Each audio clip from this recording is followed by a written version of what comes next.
ठिकै हो तिमीले भनेको पनि। कतै बाहिरै जाऊँ न त। अहिले नै त किन जानु? एकछिन बसौँ न। भर्खर तिम्रो बुढो गएको, यसो रोमान्टिक हुँ न, हुन्न र?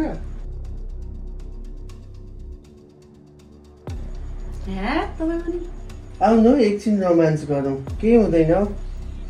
एकैछिन है, ढोका खोल्दैछु। हुन्छ जाऊ।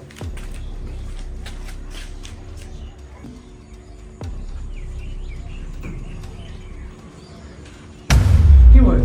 किन तर्सेको? केही भएको छैन। तपाईँ किन अहिले फर्किनु भएको? मेरो डकुमेन्ट छोडिसक्यो, म त्यसले आएको। एकछिन मेरो कुरा सुन्नु नि। के भयो फेरि? किन आएनन् हो यत्रो बेरसम्म? मै जाउँ कि क्या हो? के भयो? मलाई ढिलो भइसक्यो।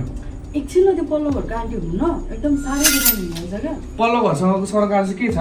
मेरो डकुमेन्ट छोडेछ, म अफिस जान्छ, ढिलो भयो क्या मलाई। एकछिन न तपाईँ कति अफिस गर्नुभएको क्या? कहिले काहीँ त यसो घरमा मलाई पनि टाइम दिनु न। जहिले अफिस। एकछिन बस्नु न।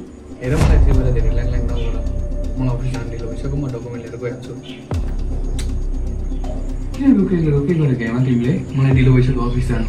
अनि म ल्याइदिइहाल्छु नि तपाईँको डकुमेन्ट। तपाईँ यहीँ बस्दै गर्नु, म ल्याइदिन्छु है।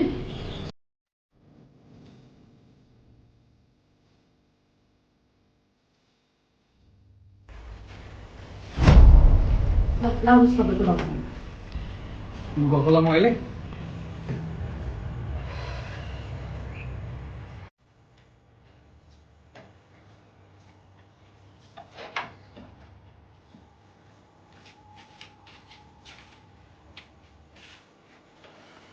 गयो?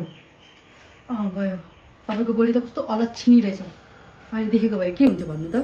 मैले त तिमीलाई भनेको नि, बाहिरै निस्कौँ भनेर। बाहिर निस्किनु। झन् सँगै बाहिर देखेको भए चाहिँ के हुन्थ्यो? खुसी हुनु न, धन्न देखेन। अब के गर्ने त?